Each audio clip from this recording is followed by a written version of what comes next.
Robert Snyder, thank you for being on the Courage of a Leader podcast today. I'm delighted to be here, Amy. I'm glad. This has been a long time coming, and I'm really looking forward to this conversation. I know it is going to make the listeners, the leaders listening, think. We are here to talk about a framework to create accountability. I want to first hear, why do we need a new framework or an approach, right? Like most leaders have accountability tools like RACI charts and such. Where are those breaking down? I would ask you and your audience, how many times have you felt accountable for certain work without having the corresponding authority? For some of us, it's a lot. And when that happens, it means someone else, evidently, has the authority without the accountability. Lucky them. So, why are we decoupling authority and accountability? And we're actually formalizing it because the org chart formalizes and defines authority without accountability. The RACI matrix defines, formalizes accountability without authority. So we are purposefully, systematically, routinely, religiously Mhm. decoupling authority and accountability. Okay. Org chart says one thing, RACI chart says another. That's right. Yeah. That's right. And you can try to make them align, but that's impossible. And you're using two frameworks that, again, you're formalizing the uncoupling. You're sending authority this direction and accountability this direction. Mm-hmm. It sets teams and individuals up for failure. So one recent statistic, well, it's been a statistic for a while, is project failure rates. Typically, they're considered, I'm not going to quote any exact numbers because it depends on who you ask, but Yeah. generally they're considered high and unacceptable. We just shouldn't be surprised that our project failure rates are high when we decouple authority and accountability. Mm. And now with AI, do we think this is going to help our authority and accountability problems? Because what are we willing to delegate formally or informally? What do we want to delegate to AI? Is it authority? Is it accountability? Why are we letting humans off the hook? So the framework that we're going to talk about today fuses together authority and accountability. That is a recipe for success. It's a recipe for integrity and honesty, empathy, discipline, and trustworthiness. And so that's, if I zoom out, what problem am I trying to solve with this framework in the surrounding frameworks, my books, my public speaking, is to solve this trustworthiness problem because we have not solved it yet. Okay. Well, I know that is likely making listeners really curious about, okay, so what is in this new framework, this new approach? You've got five verbs for us. Yes, Tell- yes. And I playfully compare them to the four adjectives of RACI, right? RACI Yeah. is four adjectives. What are we doing governing with adjectives? There's a form of speech in the English language that conveys action. That form of speech is a verb. We don't need 100 verbs. You don't need verb sprawl. So the five verbs are draft, review, revise, approve, distribute. And one thought process to get you from RACI to these five verbs is that anything you would govern with a RACI Yeah. is going to involve four or more people, not a controversial or provocative statement. Then I would argue, well, anything that's going to involve four or more people is worth documenting. Gasp. Well, anything worth documenting is worth governing, not with adjectives, but with verbs that make it child-proof, idiot-proof, and Yes. narcissist-proof, that we're going to put this stuff on paper. So it Okay, is great. Yeah. courageous because you might have a narcissist, you might have a climber in your organization who's not really a leader, and you might have someone in your organization who kind of likes having the authority without having the accountability. And Five Verbs says, we know this stuff is worth documenting. And then Yeah. we could talk about the documentation averse folks, including, untrustworthy folks hate documentation. So, So Robert, I want to underscore one thing. yeah, This does take courage, right? And another word that is coming to mind as you're describing this is clarity. Yeah. that verbs are going to be more clear about what we're actually going to go and do than Yes. these adjectives. Yes. And I'm also hearing more clarity that it's 5 verbs. It's Yes. not 20 verbs. That's right. It's not all these things, right? Like, let's keep it simple. Let's keep it straightforward. Let's keep it clear and let's document it. Yes. Also A- adds to clarity. And piggybacking on that word clarity is because we're leaning into the documentation, we Yeah. prevent over documentation because the moment the team is unable or unwilling to assign all 5 verbs, you now have license to say documentation's overkill, gonna do this work over coffee Mhm. at the pub and let your management know, hey, documentation evidently is overkill. We can't pull people to have seats at the table to collaborate on this agreement, this decision bundle, if you will. So documentation's overkill. A lot of people are worried about over documentation. But you know what? Your team should only be putting on paper what can withstand the rigor of 5 verbs. Everything else, like we don't need to spend time in this episode going through Mhm. what does 4 verbs look like? What does 3 verbs look like? What does like draft and then crickets? Like that shouldn't be a thing. So when you govern with 5 verbs, you establish this rhythm. And you, back to your point about clarity, we are really, really distinguishing what do we do that's worth putting on paper that the next team will be really delighted that we put on paper versus everything else, just a chat. Yeah, got it. Documenting at the right level. Okay, Robert, we're going to go into the 5 verbs Mm. in more detail. First, let me tell listeners a little bit more about you. So, we are lucky to have Robert Snyder with us today. He's the founder and the president of Innovation Elegance. His 30-year career spans roles such as developer, project management, change management, sales enablement, and the performing arts. His career path includes corporate roles, consulting roles, startups, PMP, and agile certifications. He's performed in numerous vocal, dance, and theater ensembles. You'll hear how all of his experiences come together in his thinking. I love it. Robert earned his BS in electrical engineering from the University of Illinois and his MBA in strategy from the Kellogg School of Management at Northwestern University. Robert has already published 2 books on innovation methodology: Innovation Elegance, Transcending Agile with Ruthlessness and Grace, and Innovation Portfolio, 5 Verbs Shape Your Team's Legacy. And we're learning some key content from that one today. And there's more books in the works. We'll make sure to have the links in the show notes. Robert is always innovating. Thank you for being with us. Again, just delighted to be invited. All right, let's start going into the 5 verbs and why they work, Robert. How do they create accountability in practice? They're a forcing function. Forcing They dictate that we are going to shape a culture of collaboration, rhythm, pacing, boundaries, fusing together authority and accountability. One quote I love to borrow and share is from Chris McChesney, who authored a book called The 4 Disciplines of Execution. Mm-hmm. His quote is, one of his quotes is, execution's 2 best friends are simplicity and transparency. Nice. Execution's 2 best friends are simplicity and transparency. So 5 verbs shapes habits, shared habits, also known as culture, of muscle memory, transparency, vulnerability, task conflict. You don't get to have personality conflict. Task conflict is good. Personality conflict, Yeah. not good. Disagreeing, absolutely okay. Demonizing, not okay. A boxing ring of ideas, fantastic. Boxing ring of people, not fantastic.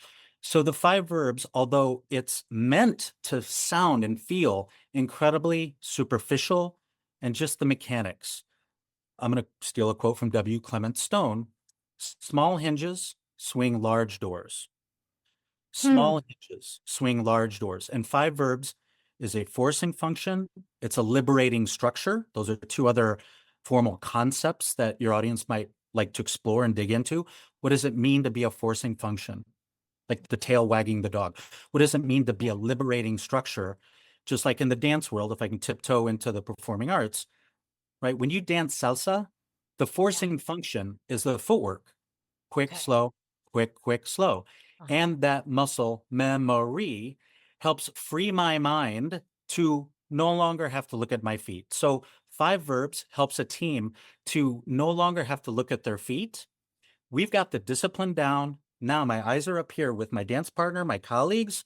This is empathy. This is listening. This is spatial awareness, caring about what others think, because I have so much confidence in our team mechanics and rhythm Yeah. and boundaries. And, although it's extremely formal and it's explicit, it is absolutely not rigid, because now that it's on Okay. paper, we've reduced the cost to change our mind. So there's absolutely a cost profile related to the Five Verbs, being unapologetic about documenting things, because once something is on paper, now we reduce the cost to change our mind. Involve Judy in accounting, because we always forget Judy in accounting. The right documentation governed with Five Verbs is nothing short of a love letter to your future team. If Mm. you want to set your next team up for success, you will put the right things down on paper, governed with incredible robustness and unapologetic collaboration.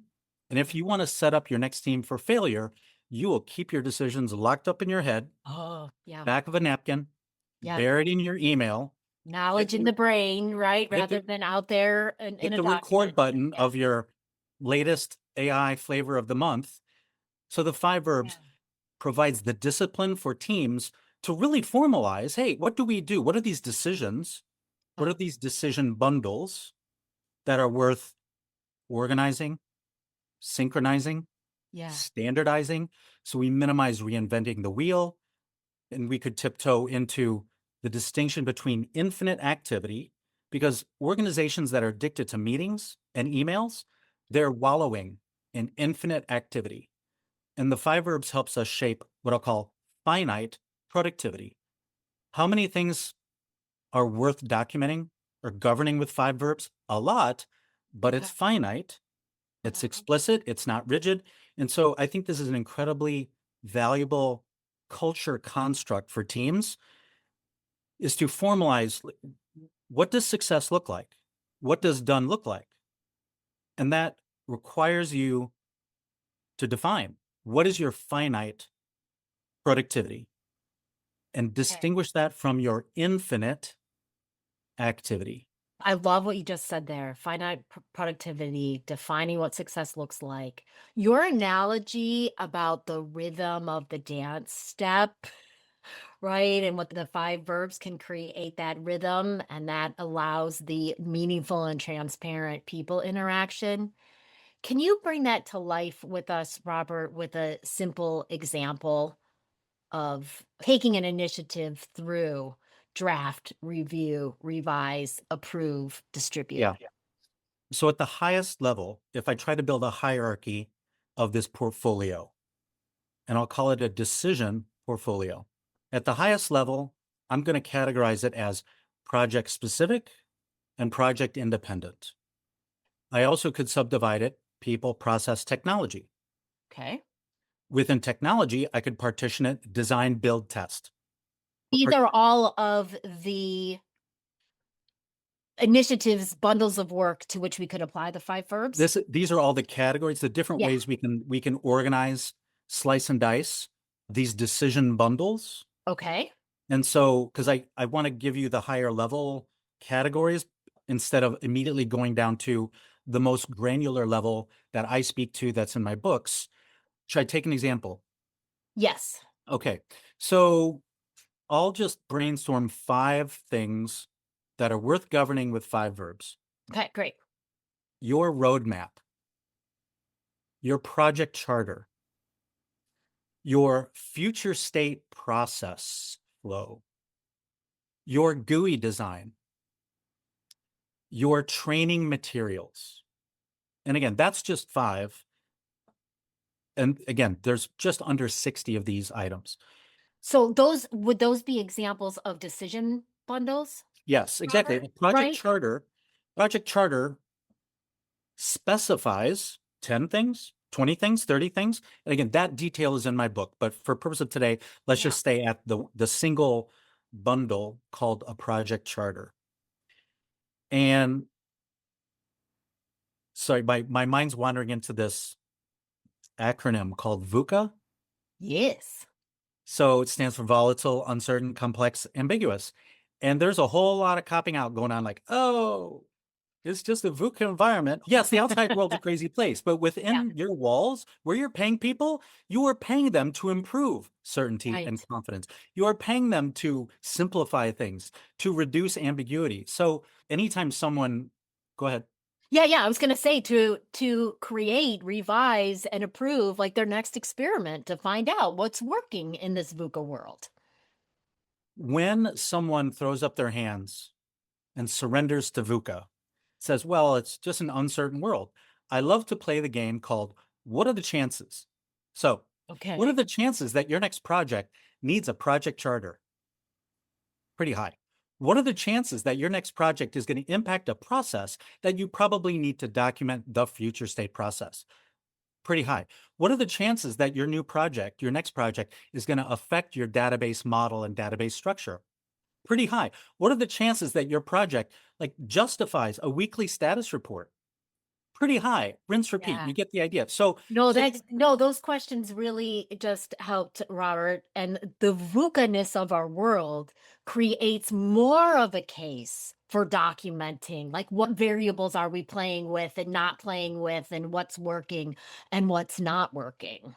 don't Okay. surrender to Let's VUCA. just throw some gum at the wall. Yeah. That's right. That's right. That's right. Okay. So hopefully I gave you some examples of what do teams need to collaborate on that's worth documenting. If you want the ambiguity, I mean, RACI doesn't tell you the dependencies. RACI doesn't tell you the duration. RACI doesn't tell you whether that information is worth documenting or not. Make it Yeah. explicit.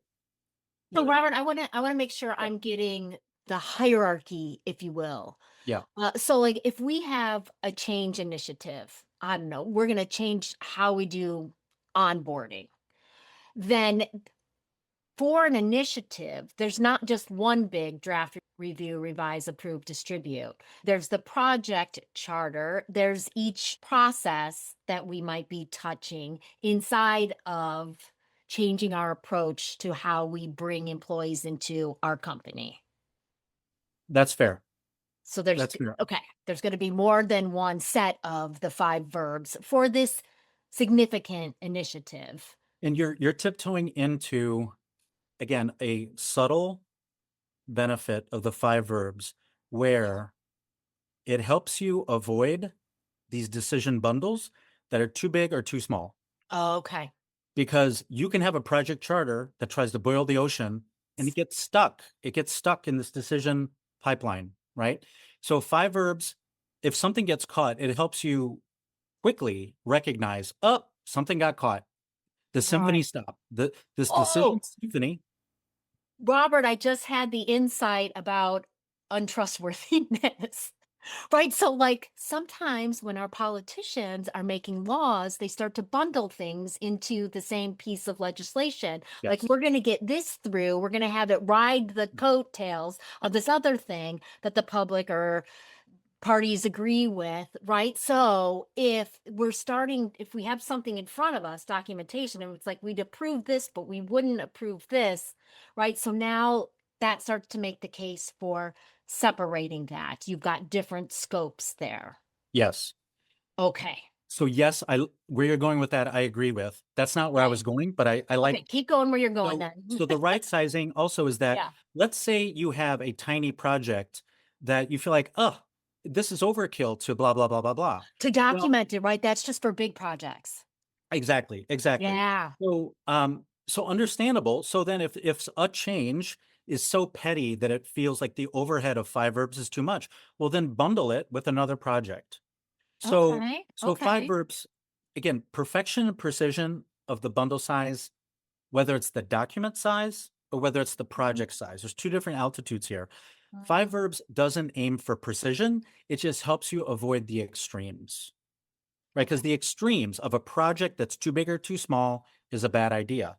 A single document that is either too big or too small is a bad idea. So over time and pretty quickly, Five Verbs has this, it's a forcing function to detect what's too big, what's too small, and it helps you detect untrustworthiness. Because imagine, let's just take a process flow as an example.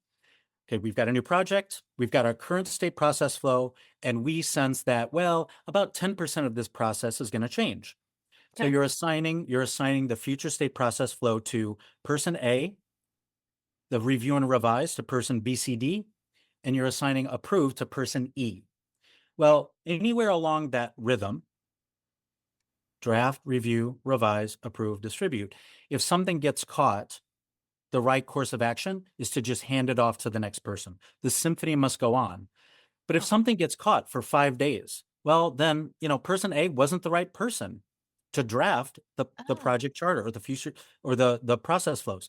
The people assigned review and revise, BCD. If they're dragging 3 days, 5 days, 7 days, then something's wrong. This is something I took from a Northwestern University study on trust many years ago. The main takeaway from this study on trust, a vital topic. If you have trust issues with someone, I promise you it's some combination of their incompetence, dishonesty, low dependability, or malevolence. So the Five Verbs helps you quickly detect, and I'm going to jump to the music metaphor. You know what? Johnny doesn't play clarinet.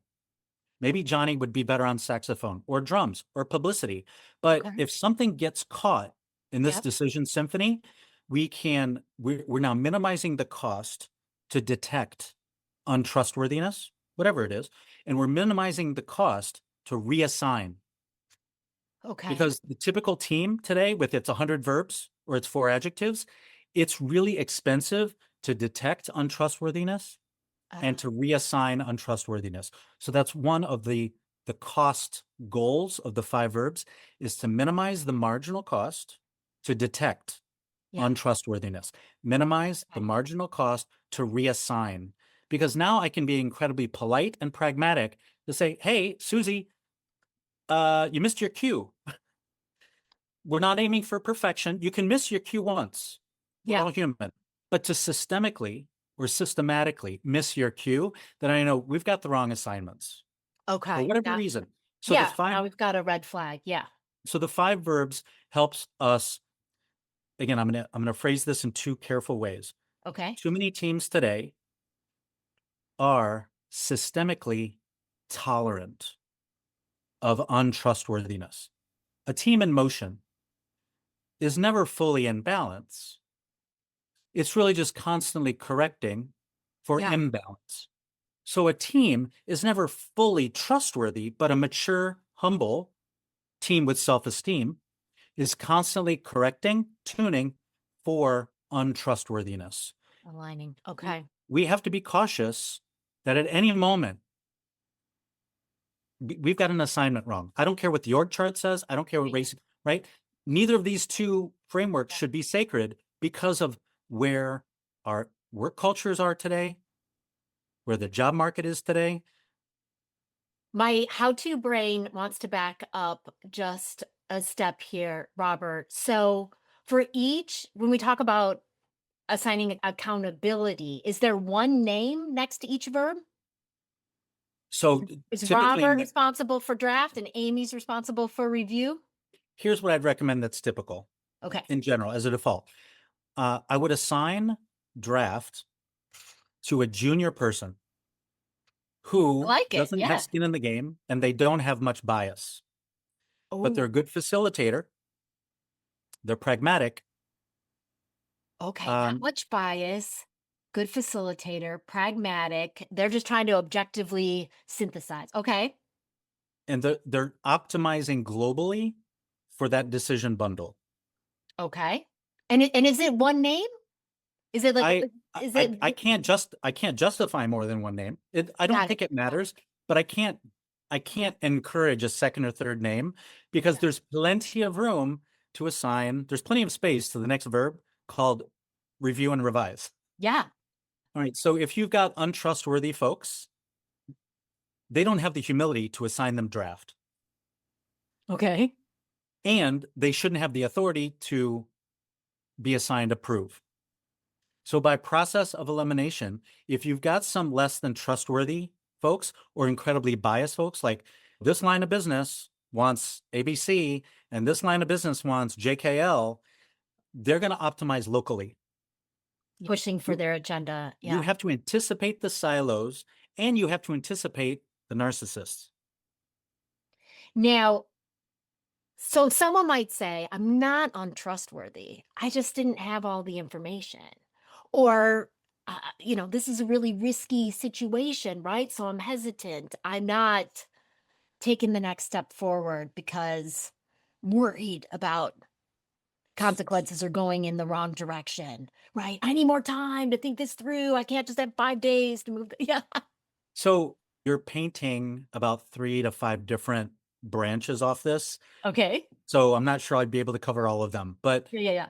so one scenario that you pointed out is if a person who's assigned review and revise is nervous about this, it probably means something upstream they had a problem with, and they still are not in agreement. They're not aligned with an upstream decision bundle.